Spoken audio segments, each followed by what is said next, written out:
In the winter of 1873, the German immigrant community of Milwaukee, Wisconsin whispered about 11-year-old Emma Richter in hushed, fearful tones. This pale, quiet child could calculate the day of the week for any date in human history within seconds, memorize entire conversations word for word after hearing them just once, and recite the precise number of steps between any two buildings in her neighborhood. What modern science might recognize as an extraordinary neurological condition was to the people of 1873 either a divine blessing or something far more sinister. But when Emma began using her remarkable abilities to reveal buried secrets, predict deadly accidents, and recite intimate details of crimes that supposedly no living person had witnessed, the community's amazement turned to terror. By spring, 3 men would be dead. A family would flee in the night, and Emma Richter herself would vanish without a trace, leaving behind only a leathered journal filled with numbers that no one dared to decode. Before we continue with the chilling story of Emma Richter and the dark secrets her extraordinary mind uncovered in Milwaukee's German Quarter, make sure to subscribe to our channel and hit that notification bell. We bring you the most haunting historical mysteries every week. And let us know in the comments what state or city you're listening from. These stories happened in communities just like yours, closer to home than you might think. What the residents of Brewery Town didn't realize was that Emma's gift would expose a web of lies, betrayal, and murder that had been carefully hidden for nearly a decade, and that her mathematical precision would become their community's most terrifying nightmare. Milwaukee's German Quarter in 1873 was a bustling enclave of red brick breweries, modest wooden homes, and the constant sound of German voices mixing with English in the crisp Wisconsin air. The community of nearly 8,000 German immigrants had built their own little Bavaria along the shores of Lake Michigan, complete with beer gardens, traditional bakeries, and the familiar rhythms of old-world life transplanted to American soil. The men worked in the breweries, Schlitz, Best, and the dozens of smaller operations that made Milwaukee famous, while their wives tended gardens that yielded the same vegetables their grandmothers had grown in the Rhineland. Heinrich and Greta Richter had arrived from Bavaria in 1861 with dreams of prosperity and their infant daughter Emma. Heinrich found steady work as a brewmaster at the Kellner Brewery, a mid-sized operation that supplied beer to the growing city's thirsty population. Greta took in laundry and mending to supplement their income, her nimble fingers working by candlelight long after Emma had been put to bed in their small but tidy home on Galena Street. The Richters were unremarkable in every way except for their daughter. Emma had been born during the harsh Atlantic crossing, 3 weeks premature and so small that the ship's doctor doubted she would survive the journey. But survive she did, though she remained slight and pale with enormous gray eyes that seemed to take in everything around her with unsettling intensity.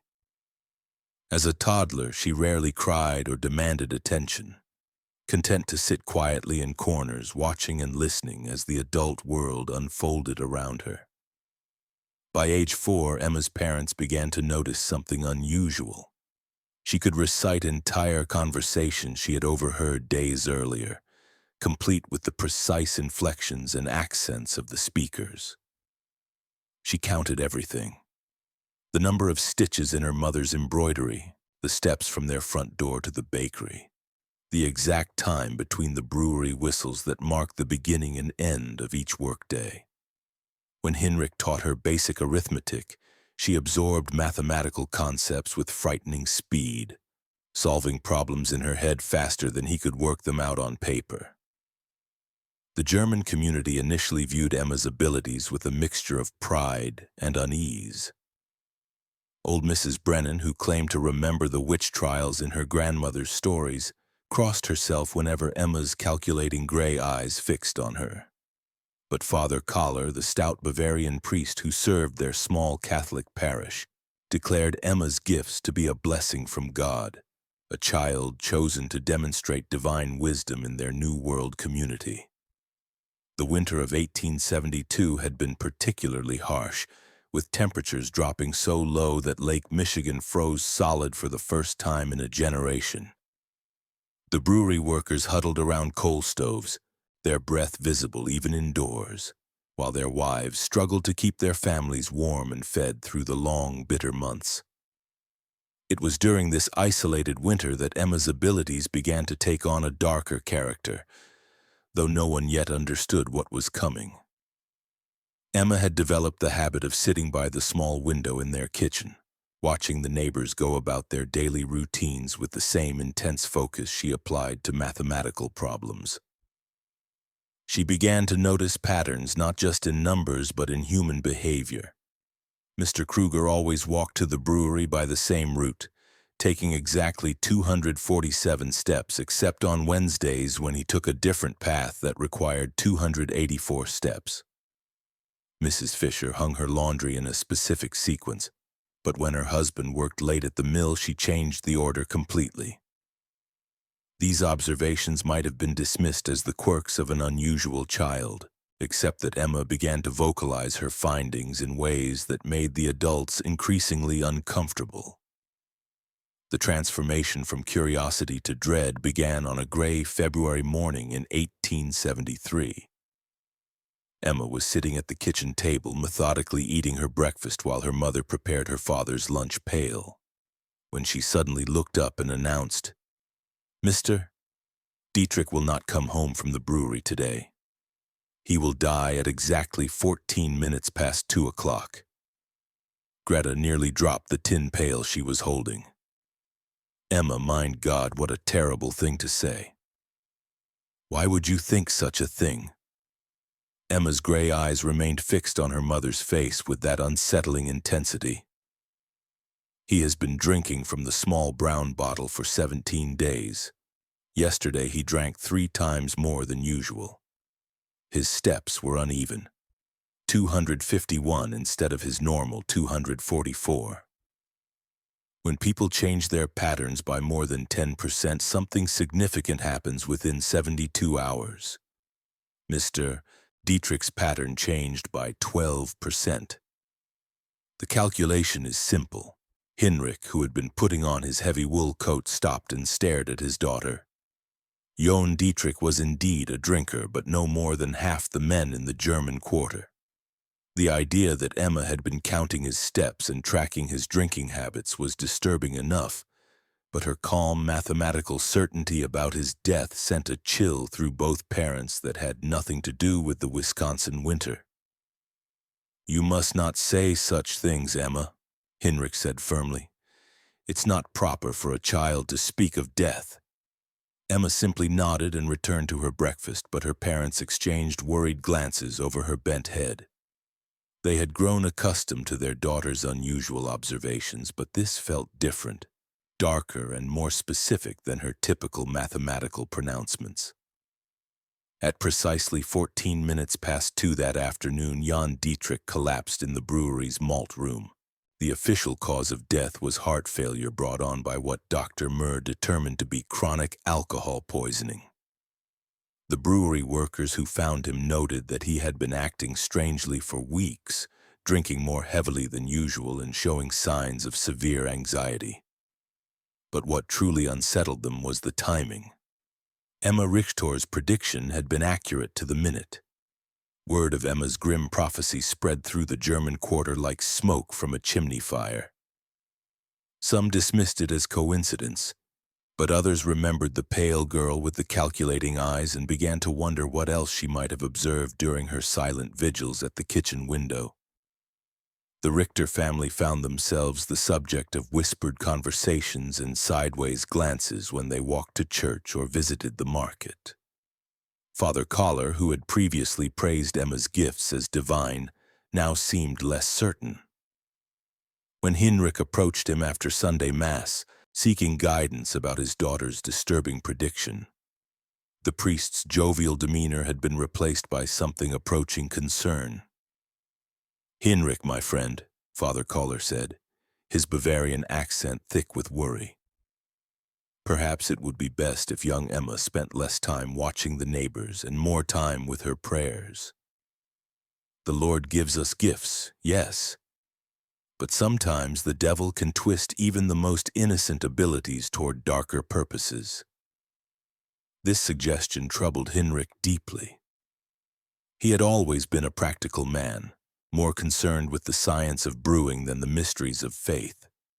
But even he could not dismiss the unsettling accuracy of Emma's prediction. That evening he sat his daughter down for a serious conversation. "Emma, you must tell me the truth. How did you know about Mr. Dietrich?"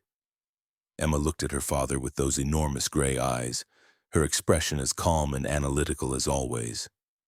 "I watch, I count, I remember Mr. Dietrich's behavior changed in predictable ways. When someone increases their alcohol consumption by 37% over a 17-day period while simultaneously reducing their food intake by approximately 20%. Cardiac stress becomes inevitable. I calculated the most probable time of failure based on his age, weight, and observed symptoms." Hinrich felt his blood run cold. His 11-year-old daughter was speaking like a physician or something far more troubling. "But Emma, how could you know all these details about Mr. Dietrich eating and drinking?" "I observe everything, Papa, every day, every person, every pattern." Emma's voice remained matter-of-fact, but there was something in her eyes that made Hinrich deeply uncomfortable. "Would you like me to tell you about the other calculations I've made?" Hinrich quickly shook his head. He did not want to know what else his daughter had calculated about their neighbors' lives and deaths. But as he tucked Emma into bed that night, he couldn't shake the feeling that his family was standing at the edge of something much darker than a simple mathematical curiosity. The February snow continued to fall outside their small house, muffling the sounds of the German quarter, and creating an insulated world where secrets could be hidden and observations could be made without detection. Emma lay quietly in her narrow bed, her mathematical mind processing the day's data and calculating probabilities that no 11-year-old should be able to comprehend, and certainly no 11-year-old should want to know. In the weeks following Jan Dietrich's death, the atmosphere in Milwaukee's German quarter shifted like the wind off Lake Michigan. Emma continued her daily observations, but now her parents watched her with growing unease as she sat by the kitchen window, her gray eyes tracking the movements of their neighbors with mechanical precision. The child, who had once been their pride, had become a source of deep, knowing worry. The brewing community was tight-knit by necessity. The men relied on each other for work, their wives for companionship during the long winters, and their children played together in the narrow streets between the red brick buildings. But Emma had never quite fit into this social fabric. While other children played games and told stories, she preferred to sit alone, counting and calculating and watching the world around her with that unsettling intensity.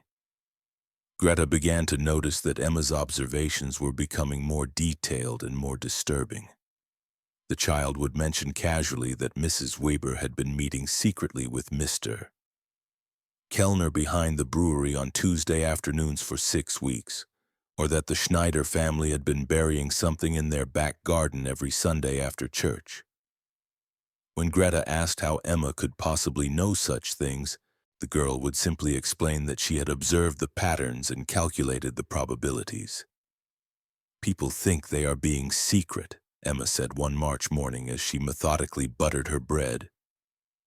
"But they follow patterns just like numbers. Mrs. Weber always tells her husband she's visiting her sister on Tuesday afternoons, but she takes 127 steps to Mr. Kellner's house instead of 349 steps to her sister's.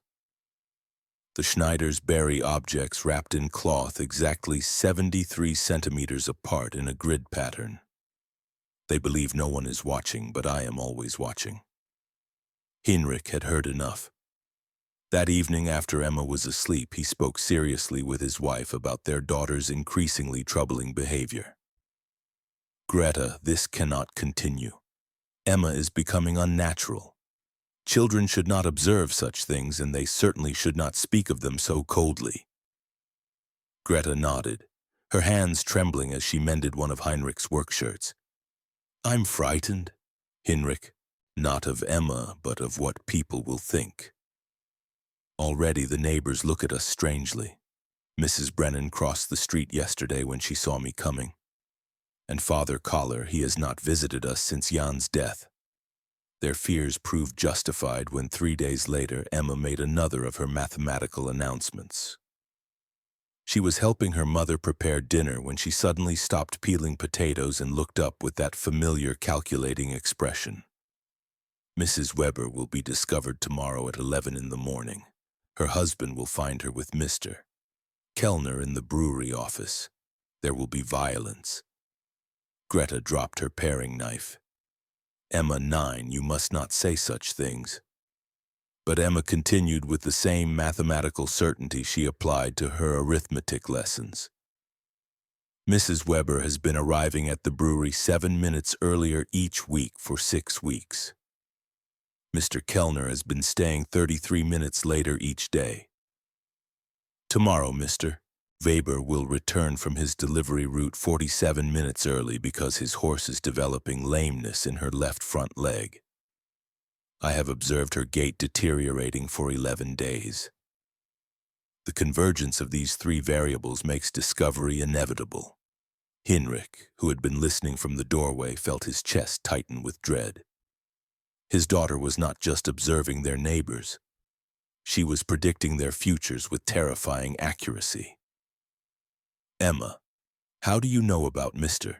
Weber's horse? I count her steps when she passes our house. On March 1st, she favored her right legs 53% of the time. Today it was 68%. Tomorrow the lameness will be severe enough to slow the delivery route by 47 minutes, causing Mr. Weber to return early. The next day unfolded exactly as Emma had calculated.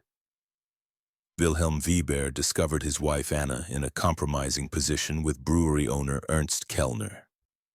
The confrontation that followed left Kellner with a broken nose and 3 cracked ribs, while Anna was beaten so severely that Dr. Muller had to be summoned.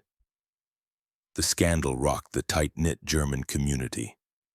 But what disturbed people even more was the growing realization that little Emma Richter had somehow predicted the entire sequence of events. Word spread quickly through the neighborhood. The pale girl with the mathematical mind had not only predicted Johann Dietrich's death, but had also foreseen the Weber-Kellner scandal with unsettling precision. People began to whisper about the strange child who sat at her window, watching and calculating and somehow knowing things that no child should know. The Richter family found themselves increasingly isolated. Former friends avoided them at church. Children were forbidden from playing near their house, and even the shopkeepers in the German quarter began to treat them with barely concealed suspicion. Heinrich's position at the brewery became tenuous. His fellow workers viewed him with unease, and Ernst Kellner, still recovering from his beating, made it clear that the Richter family was no longer welcome at company social events. But Emma seemed oblivious to the growing hostility around her. She continued her daily observations, her mathematical mind processing data and calculating probabilities with mechanical precision. She began keeping a leather journal, filling its pages with numbers, dates, and observations that her parents dared not read. The sight of their 11-year-old daughter bent over her calculations, writing in neat columns of figures, filled them with a dread they could not name. As winter gave way to spring, the isolation deepened. The German quarter that had once felt like home now seemed hostile and threatening. Heinrich began to consider the unthinkable, leaving Milwaukee, abandoning the life they had built, and starting over somewhere far from the whispers and the fear and the terrible accuracy of their daughter's predictions. But Emma was not finished with her calculations. The worst was yet to come, and her mathematical mind had already begun processing the data that would lead to the darkest secrets of all. As April arrived in Milwaukee, bringing with it the first tentative warmth after the brutal winter, Emma's journal grew thicker with her precise notations.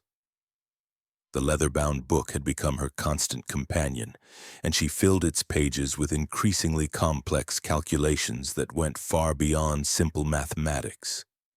Her parents caught glimpses of charts tracking human behavior patterns, tables of numerical sequences they couldn't understand, and detailed maps of the German quarter marked with symbols and measurements.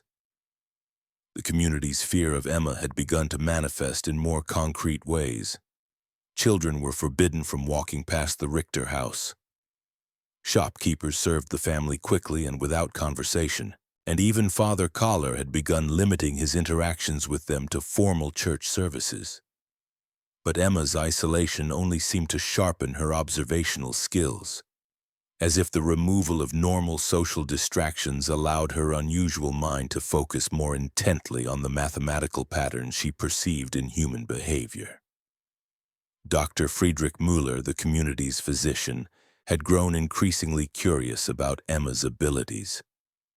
Unlike the superstitious whispers of the neighbors, Dr. Müller approached the situation with scientific interest. He had studied medicine in Berlin before immigrating to America and had encountered cases of unusual mental capabilities in his practice.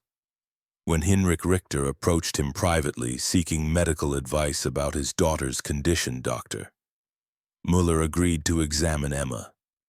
The examination took place on a rainy Thursday morning in Dr. Miller's office above the pharmacy on Water Street.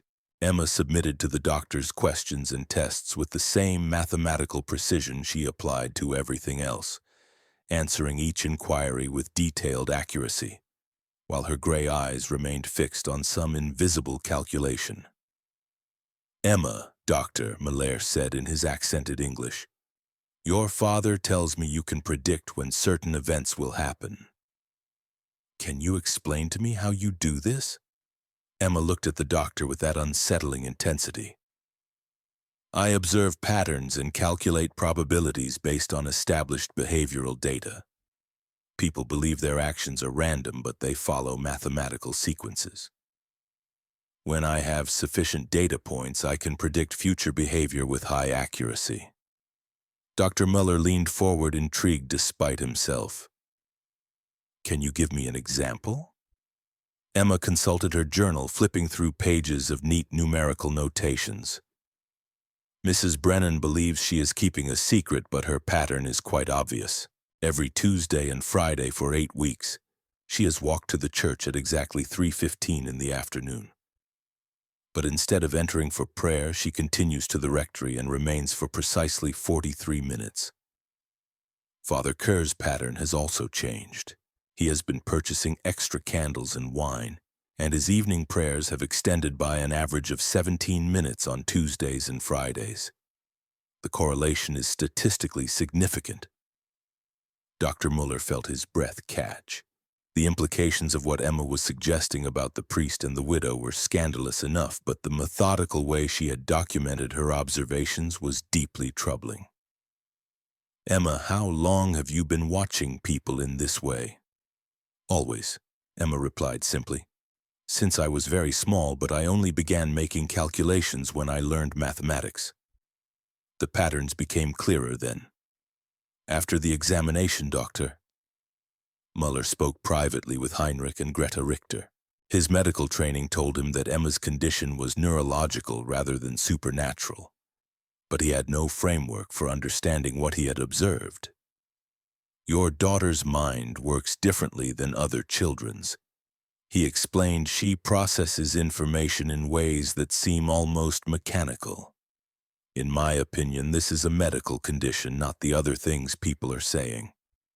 But even Dr. Müller's scientific perspective couldn't diminish the growing dread that surrounded Emma's predictions. 2 days after his examination, Emma made another of her calculated announcements. "There will be a fire at the Zimmerman house on Sunday evening.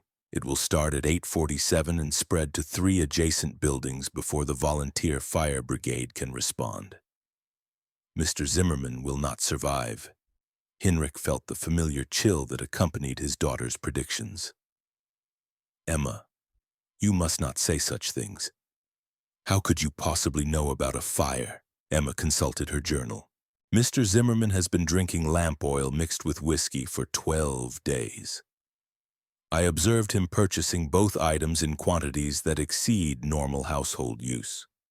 His wife left for Chicago to visit her sister yesterday, which follows the pattern of wives leaving before significant domestic incidents occur.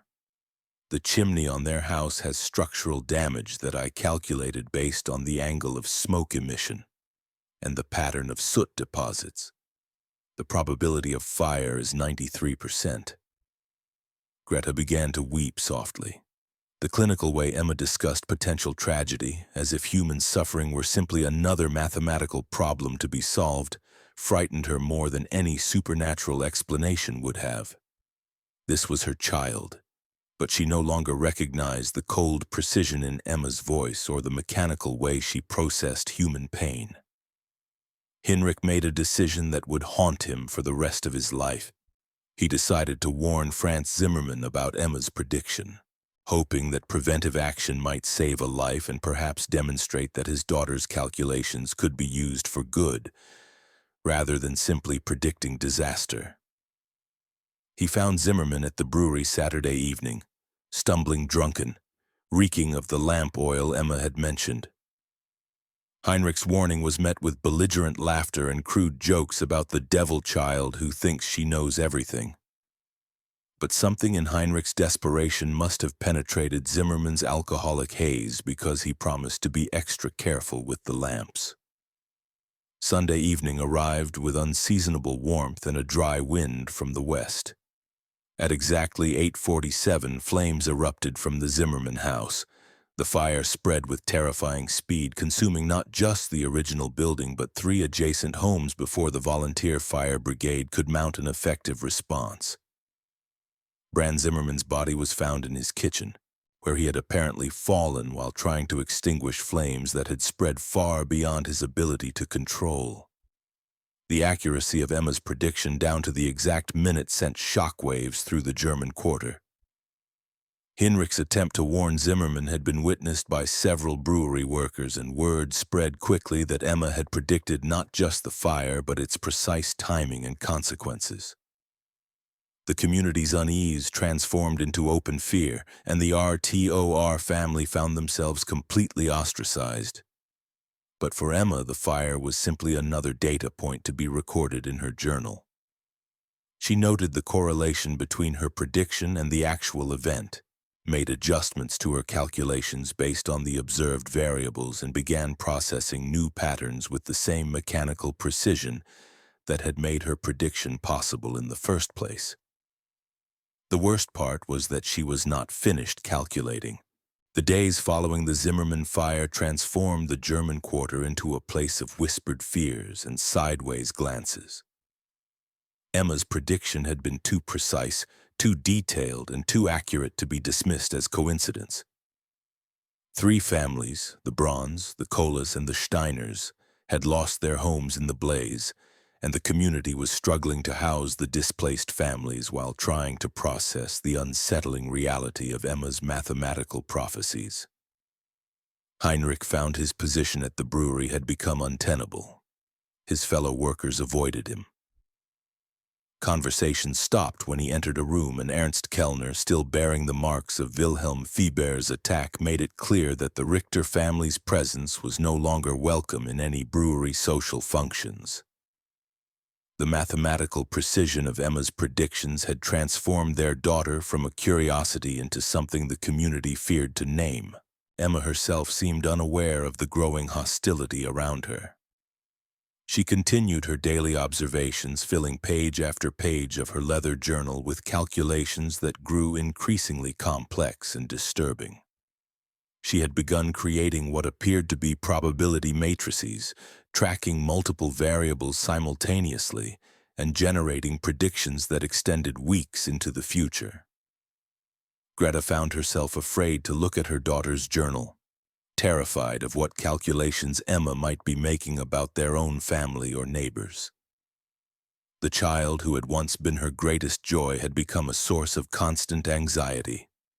Emma's matter-of-fact discussions of human tragedy, her clinical observations about people's most private behaviors, and her mechanical processing of information that should have evoked emotional responses, all contributed to a growing sense that something fundamental had been lost or damaged in her daughter's mind. The breaking point came on a Tuesday morning in late April. Emma was sitting at her usual place by the kitchen window watching the street activity with her characteristic intensity when she suddenly looked up at her mother with those calculating gray eyes. "Mama, there's something wrong with the pattern today." Greta, who was preparing bread for baking, felt her hands begin to tremble. "What do you mean, Emma?" Emma consulted her journal, flipping through pages of numerical notations with practiced efficiency. Every Tuesday for 11 weeks, Mrs. Brennan has walked to the rectory at exactly 3:15. But today she left her house at 2:47 and walked toward the river instead. Her behavior indicates significant distress. Her step length decreased by 12% and her breathing pattern was irregular. This suggests she is planning something final. The clinical way Emma discussed Mrs. Brennan's apparent suicidal intentions filled Greta with horror. "Emma, you must not speak of such things. Mrs. Brennan is a good woman. She would never." "The mathematical probability is 87%. Emma interrupted with the same tone she might use to discuss the weather. People who dramatically alter established behavioral patterns while displaying physical signs of distress typically execute irreversible decisions within 4 hours of the pattern change. Mrs. Brennan's pattern changed 43 minutes ago. Greta felt the world tilting around her. The realization that her 11-year-old daughter was calmly predicting a neighbor's suicide with mathematical precision was more than she could bear. She dropped her bread dough and ran to find Hinrich, who was in their small garden behind the house trying to find some normally in the simple act of preparing soil for spring planting. "Hinrich, you must come quickly. Emma says Mrs. Brennan is going to harm herself. We must do something." Hinrich looked at his wife's terrified face and felt the familiar dread that had become their constant companion. They found Emma still sitting by the window, making additional notations in her journal, as if recording a scientific observation rather than predicting a human tragedy. "Emma, tell me exactly what you observed about Mrs. Brennan." Emma looked up from her calculations. She deviated from her established Tuesday pattern by 28 minutes. Her physical indicators suggested severe emotional distress. Based on historical data about behavioral pattern disruption, the probability of self-harm is 87%. With peak likelihood occurring between 5 and 7 this evening, Hinrich made a decision that revealed both his desperation and his growing acceptance of Emma's abilities. He left the house immediately and went searching for Margaret Brennan, following the route toward the river that Emma had indicated. He found the elderly widow standing on the dock where the fishing boats tied up, staring into the dark water with an expression of profound despair. "Mrs. Brennan," Hinrich called softly, approaching carefully so as not to startle her. "Are you all right?" The elderly woman turned toward him, her eyes red with tears. "Hinrich, what are you doing here?" I was concerned about you. You seem troubled lately." Mrs. Brennan's face crumpled. "I cannot bear it anymore, Hinrich. The shame, the whispers, the knowledge that everyone knows about my weakness. Father Kohler says it is sin, but I cannot help what I feel for him. Better to end it than to live with this disgrace." Hinrich realized with growing horror that Emma's observations about Mrs. Brennan and Father Kohler had been accurate, and that the elderly woman was indeed contemplating suicide rather than face the scandal. He spent the next 2 hours talking Margaret Brennan away from the river, convincing her that shame was not worth dying for, and that the community's judgment would eventually fade. When he returned home that evening, he found Emma making final notations in her journal. Mrs. Brennan did not follow through with her plan. She observed clinically. The intervention changed the probability calculation. I will need to adjust my variables for future predictions involving third-party interference. Hinrich stared at his daughter in disbelief. Emma had somehow observed and calculated a suicide attempt that had not yet occurred. And now she was treating his intervention as simply another data point to be incorporated into her mathematical models. The realization that his 11-year-old daughter was not just predicting tragic events, but studying human suffering with scientific detachment, filled him with a horror he could not name. That night, as Emma slept peacefully in her narrow bed, Hinrich and Greta made a decision that would change their lives forever. They could not continue living in Milwaukee. Emma's abilities, whatever they were, had made their life in the German quarter impossible. But more troubling was the growing realization that their daughter was not just observing and calculating human behavior, but seemed to be losing touch with the emotional reality of the tragedies she predicted. They began making quiet plans to leave Wisconsin to find some place where Emma could live without being feared, and where her unusual mind might find a different outlet. But Emma was not finished with her calculations, and the most disturbing revelations were yet to come. As Hinrich lay awake that night, listening to the sounds of the German quarter settling into sleep, he could not shake the feeling that his daughter's mathematical mind had uncovered secrets that went far deeper than adultery and suicide attempts. The precision of her observations, the clinical way she discussed human tragedy, and the growing complexity of her calculations all suggested that Emma had been watching and recording far more than anyone realized. And the most terrifying part was that she was still calculating. The revelation that would expose the darkest secret of Milwaukee's German quarter came on the first day of May, 1873. Emma had been making increasingly complex calculations in her journal, creating elaborate charts that tracked the movements and behaviors of virtually every adult in their community. Her parents had begun packing their belongings in preparation for leaving Wisconsin, hoping to escape before Emma's next prediction could destroy more lives. But that morning, as spring sunlight streamed through their kitchen window, Emma made an announcement that would shake the very foundations of their community. "Papa," she said, looking up from her journal with those calculating gray eyes, "I need to show you something important. My calculations have revealed a pattern that explains everything." Hinrich, who had been dreading this moment for weeks, reluctantly sat down across from his daughter. Emma opened her journal to a section filled with detailed charts, maps, and numerical sequences that looked more like the work of a trained investigator than an 11-year-old child. "For 26 months, I have been observing and recording the behavior patterns of 43 adults in our community." Emma began with her characteristic clinical precision. "Initially, I believed the patterns were random variations. But when I analyzed the data systematically, I discovered correlations that indicate organized criminal activity." Hinrich felt his blood run cold. "Emma, what are you saying?" Emma consulted her charts with the methodical precision of a mathematics professor. 7 men in our community have been meeting secretly every Wednesday at midnight in the basement of Kellner's brewery. I calculated their movement patterns based on observed deviations from normal behavior, timing inconsistencies in their stated activities, and physical evidence of their gatherings. She pointed to a detailed map of the German quarter marked with symbols and measurements. "Mr. Steinberg tells his wife he works late on Wednesday nights, but he leaves the mill at exactly the same time as the other 6 men and walks to the brewery using a route that avoids the main streets.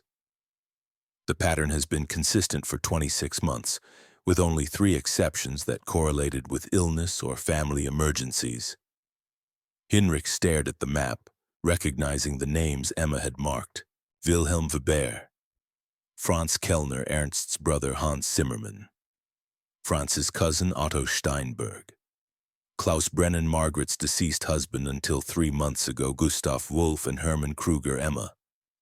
How could you possibly know about secret meetings? I observe everything, Papa, every night, every movement, every deviation from established patterns. Emma turned to another page filled with numerical calculations. But the meetings are not the most significant discovery. My calculations indicate these 7 men have been involved in systematic theft from the brewery operations with estimated losses of approximately $47,000 over 26 months. Heinrich's hands began to tremble. The sum Emma mentioned represented more money than most families in the German quarter would see in a lifetime. How could you calculate such a thing? Emma's explanation was delivered with the same mathematical precision she applied to all her observations. I noticed discrepancies between the reported beer production figures and the actual output I calculated based on observed deliveries, ingredients purchased, and waste disposal patterns. The difference indicated systematic theft, but I needed to identify the perpetrators. She pointed to detailed charts tracking the behavior patterns of the 7 men. These individuals all showed consistent patterns of increased spending that did not correlate with their reported incomes. Mr. Weber purchased new furniture worth approximately $300. Mr. Steinberg sent money to relatives in Germany. I observed him at the post office 12 times with packages too large for normal correspondence. The pattern was consistent across all 7 men. Heinrich realized he was looking at evidence of a criminal conspiracy that his 11-year-old daughter had uncovered through her obsessive observations and mathematical analysis. But Emma was not finished with her revelations. The theft operation required inside knowledge of brewery security and access to the financial records. Emma continued, "My calculations indicated the involvement of someone in management." The patterns pointed to Ernst Kellner himself as the organizer of the theft ring. The final piece of Emma's revelation hit Heinrich like a physical blow. Ernst Kellner, the brewery owner who had been gradually freezing them out of the community, was allegedly the mastermind of a major theft operation involving 7 men from their neighborhood. The precision of Emma's analysis, the mathematical certainty of her conclusions, and the detailed evidence she had compiled through months of observation all pointed to a truth that was both incredible and terrifying. "Emma, these are very serious accusations. Are you certain of your calculations?" Emma consulted her journal one final time. "The mathematical probability is 96%. But Papa, there is something else. Something that explains why Mr. Kellner has been trying to isolate our family from the community." Heinrich felt his chest tighten with dread. "What do you mean?" "Mr. Kellner knows that I observe everything. He has been watching me watch him. 3 weeks ago, he approached our house twice at night and stood outside for 17 minutes each time as if calculating whether I might have discovered his secret. His behavior indicates he suspects I know about the theft operation." The realization that Emma's mathematical abilities had not only uncovered a criminal conspiracy, but had also made her a target filled Heinrich with a terror he had never experienced. His daughter's obsessive observations and calculating mind had revealed secrets that powerful men would kill to protect. Emma closed her journal and looked at her father with those unsettling gray eyes. "Papa, my calculations indicate that we are in significant danger. Mr. Kellner and the others cannot allow me to continue making observations. The mathematical probability of them taking action against our family is 84%. With peak likelihood occurring within the next 72 hours, Heinrich understood that Emma's final prediction was not about fire or suicide or adultery, but about their own family's survival. Her mathematical mind had uncovered a truth that made their continued existence in Milwaukee impossible, and the men she had exposed would not hesitate to eliminate the one witness who could destroy them all. That evening, Heinrich made a decision that would save his family's life. Using the detailed evidence Emma had compiled in her journal, he approached Dr. Mueller under cover of darkness and shared Emma's discoveries. The physician, who had already been disturbed by Emma's unusual abilities, was stunned by the mathematical precision of her criminal investigation. Hinrich, if what Emma has calculated is true, as we are looking at the largest theft operation in Milwaukee's history, Dr. Mueller whispered as he examined the journal by lamplight in his office. But more importantly, if Kellner suspects that Emma knows, your family is in mortal danger. Dr. Mueller agreed to help them escape Milwaukee immediately. Using his medical connections, he arranged for Heinrich to receive an emergency job offer at a brewery in distant Minnesota, providing cover for their sudden departure. They would leave that very night before Emma's 72-hour prediction could come to pass. As the RTOR family loaded their few belongings into Dr. Mueller's wagon under cover of darkness, Emma made one final observation that would haunt Hinrich for the rest of his life. Papa, in approximately 6 months, the theft operation will be discovered through other means. Mr. Kellner will face justice, but 3 of the 7 men will not survive the investigation. The mathematical probabilities are quite clear. Hinrich shuddered as he lifted his daughter into the wagon. Even as they fled for their lives, Emma was calculating the future consequences of the conspiracy she had uncovered. Her prediction would prove accurate in every detail. By winter, a federal investigation would expose the theft ring. Ernst Kellner would be arrested and convicted, and 3 of his accomplices would die under suspicious circumstances that were never fully explained. But on that dark May night in 1873, as their wagon rolled through the sleeping streets of Milwaukee's German Quarter, Heinrich could only think about how his daughter's extraordinary mathematical mind had both saved their lives and destroyed the only home they had ever known in America. The Richter family vanished from Milwaukee in the early hours of May 2, 1873, leaving behind only whispered stories and unanswered questions. Dr. Mueller reported that they had received an emergency family summons back to Bavaria, but the few people who bothered to ask noted that no ship passenger records could be found to confirm their departure from America.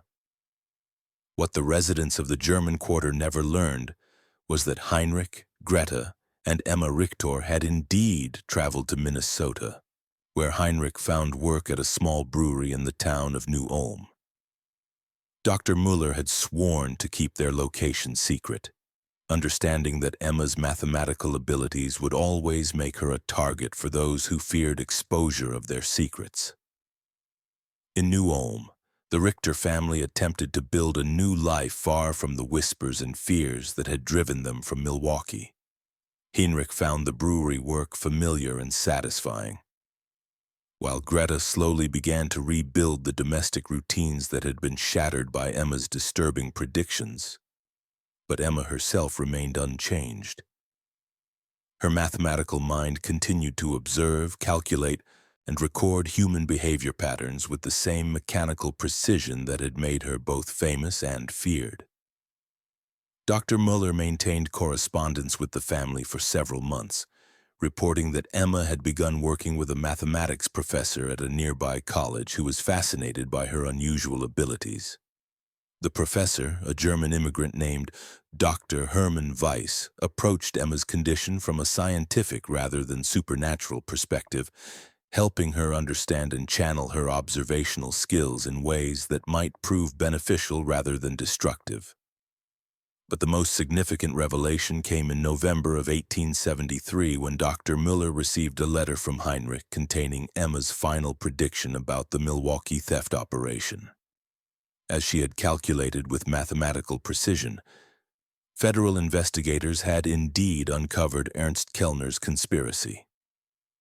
Kellner was arrested and convicted of embezzling over $50,000 from multiple brewery operations.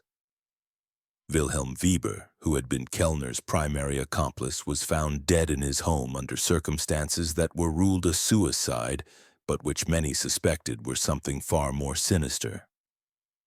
Otto Steinberg and Hermann Kruger also died within weeks of the investigation's conclusion. Steinberg in what appeared to be a drunken accident, and Kruger from what doctor? Muller diagnosed as a sudden heart attack that bore suspicious similarities to the symptoms of certain poisons. Emma's mathematical analysis of the criminal conspiracy had been accurate in every detail, including her prediction that not all of the conspirators would survive the eventual discovery of their crimes. The precision of her calculations, even from hundreds of miles away and months in advance, confirmed what Heinrich had come to understand about his daughter's extraordinary and terrifying abilities. The German quarter of Milwaukee slowly recovered from the scandal and tragedy of 1873. The brewery theft investigation brought unwelcome attention from federal authorities, but it also exposed a level of corruption that had been quietly damaging the community for years. New families moved into the houses left empty by death and departure, and the tight-knit community gradually rebuilt itself around more honest foundations.